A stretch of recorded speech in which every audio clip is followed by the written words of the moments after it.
Do ndalemi në disa grafik të cilët janë shumë interesant dhe do ta nisim së bashku profesor me Shqipërinë dhe grup mosha për regjistrimin e popullsisë. Tani ndjes, por unë nuk e kuptoj shumë mirë këtë grafikun. Ti do na shpjegosh se çfarë tregon ky grafik për popullsinë në Shqipëri. Çfarë po ndodh me ne? Së pari do të thoj që disa nga këto grafik që ne po publikojmë këtu është pjesë e një pune kërkimore ku unë kam qenë bashkautor, kështu që do të falenderoj dhe autorët e tjerë për këtë punë që është bërë. Ky është grafiku parë që është rreziku më i madh që ka Shqipëria sot. Është ecuria, shpërndarja e popullsisë së Shqipërisë sipas grup moshave. Dhe në krahun që është me jeshile, është shpërndarja e popullsisë sipas censusit të 2011-s.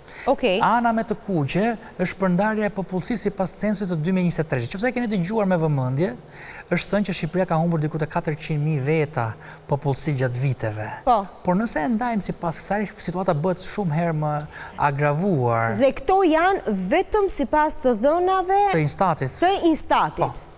Këtu është vendosur popullsia sipas secilës grup mosh. Dhe po të shihni, pjesa me portokalli është pjesa që ka ikur nga Shqipëria, që nuk është më sot. Pra ajo pjesa portokalli nuk gjendet më në 2023-shin. Pra po ta shohim ka ikur rinia në Shqipëri, kanë ikur fëmijët. Pra deri në 54 vjeç, Deri në 54 vjeç ne na kanë ikur, deri në 54 vjeç ne na kanë ikur 650.000 veta. Sipas Instatit. Po, deri në moshën 24 vjeç na kanë ikur 350.000 veta. Deri 24 vjeç. Pjesa poshtë, që është pjesë rini, andaj nuk jemi rini. Po çfarë ka ndodhur? 400.000 që kanë rënë, 400.000 kanë rënë në total. Por shifre pjesën me të bardhë atje, janë arritur të moshuar në Shqipëri. Në censet 2020 pra neve jemi plakur. Pra nga një popullsi e re që konsiderojmë tani tashmë jemi një popullsi. Pra ka pasur edhe një shift të popullsisë. Pra popullsia e plakur është rritur, popullsia rinore ka rënë. Që do thotë, nëse ne marrim të mirëqen që Shqipëria ka rënë me 400.000 veta në total, po është rritur ajo lart me 250.000, ata të plakurit janë rritur me 250.000, se ata nuk kanë emigruar. Kanë dhënë këtu, ai që ishte 50 vjeç u bë 60 vjeç. Që kjo si edhe pasoja sociale shumë të mëdha, se me kërin ata, kush kujdeset për ata, pensionin, shëndetësia, kosto për shëndetësinë, e gjitha këto. Dhe kjo na tregon dhe një gjë tjetër, kush na ka ikur në Shqipëri? Tregon që kanë ikur 650.000 veta nga kjo. Po çfarë sa kemi pasur lindet shkon deri në 1 milion. Pra tregon dhe kush ka ikur. Ka ikur pjesa më vitale e shoqërisë. Problemi qëndron këtu. Po ta shohim këtë pemën, ka i problem. Kjo pema në kohën e 2011-s është një pemë e shëndetshme. Pra ka bazën e gjerë dhe pastaj vjen në ulje. Pesha e rinisë. Kurse ajo pema ande është e prishur sepse ka shumë pleq dhe pak baza poshtë është e prishur. Tani mendoni pak ç'a ndodh. Duke ikur këta poshtë janë 24 vjeçar, 19 vjeçar, ç'a do ndodhi?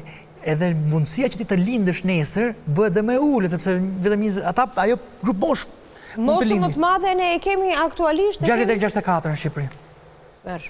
Grup mosha më e madhe në Shqipëri është 60 deri në 64. Do t'ju jap edhe një statistikë shumë interesante, po ta studioni se kjo ka pasoja shumë të mëdha.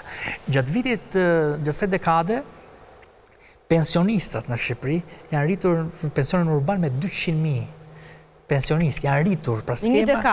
Në një dekadë, 200.000 pensionistë. E dini ju që po të marrim moshën që është 50 deri në 54, 50 deri në 64, e cila do futen në pension dekadën që vjen, në krahasim ata që do dalin nga skema që është vdekja. Që është një proces natural. Që është një proces natural fatkeqësisht, skema neve na pritet të rritet edhe me një 200.000 tjetër brenda kësaj dekade. E të mërshme, në qoftë se vazhdojmë me këtë lloj trendi. Dhe poshtë, nuk ka kush ta mbushi gapin. Tani, këtu jemi tek pensionet. Pensioni mesatar mujor urban në lek. Po. Dhe unë po e shikoja dhe duket nga 2014 të 2023, sikur rritja është realisht shumë modeste. Rritja nuk ka, kjo është në vlerë në lek, e para njëherë. Ky grafiku tregon vetëm një gjë interesante. Qofse mbani mend në vitet 90 ose në 2000-shin ndodhte ky fenomeni që ata që kishin dalë në pension në 90 kishin ato pensionet e vogla. Ata që dilnin në pension të mëdha. Tani pra ndodh fenomeni kundërt. Jeshilja është pensioni mesatar i të gjithë pensionistëve, kurse portokallia është pensionet mesatar i atyre që dalin në pension të rinj, pensionistët e rinj. Pra njëri që del në pension në 2023-shin merr pension të pjesshëm. Merr më pak se pensioni mesatar. Po pse ndodh kjo? Për shkak të formulës së llogaritjes? Për shkak të formulës së llogaritjes që u zhvillua dhe për një pasojë që shqiptarët po e vuajnë tani. S'kan paguar sigurimet. Të 30 vjet. Pra pasojët që ne po shohim sot, një pjesë e tyre është gabime, nuk janë më gabimet që janë bërë gjatë kohës së komunizmit. Tani në Shqipëria po shef pasojat e keq qeverisjes ose keq menaxhimit gjatë këtyre 30 viteve. 30 viteve demokracie. Ai që ishte 25 vjeç në 90-ën, llogaritë vetë tani ka kapur moshën e pensionit. Dhe ka një periudhë të tërë që nuk është interesuar se çfarë ka ndodhur. Nuk ka bërë. Ose ka punuar dhe nuk janë hedhur kontributet, ose ka ndodhur edhe. Tani mund të thuash diçka tjetër ti që kjo është faji që kanë qytetarët. Po. Që mbajnë fajin e tyre. Po faji është pastaj pse qeveria nuk ka pasur mundësi ta rrisi më shumë pensionin, atë jeshile që ta kishin një pension relativisht të lartë ose të mirë qenë. Kjo del pastaj si arsye reformave, të cilat ato fatkeqësisht kanë në një farë mënyrë nuk kanë ecur me atë progresi që duhet, sa i përket edhe formalizimit, po ashtu dhe sa i përket edhe transferimit të rritjes ekonomike në rritje pagash, rritje rrogash dhe në rritje mirëqenie për qytetarët. Pra Shqipërisë rriten pensionistët dhe pensionistët paguhen pak. Dhe skema është në një problem shumë të madh, megjithëse qeveria nuk e pranon.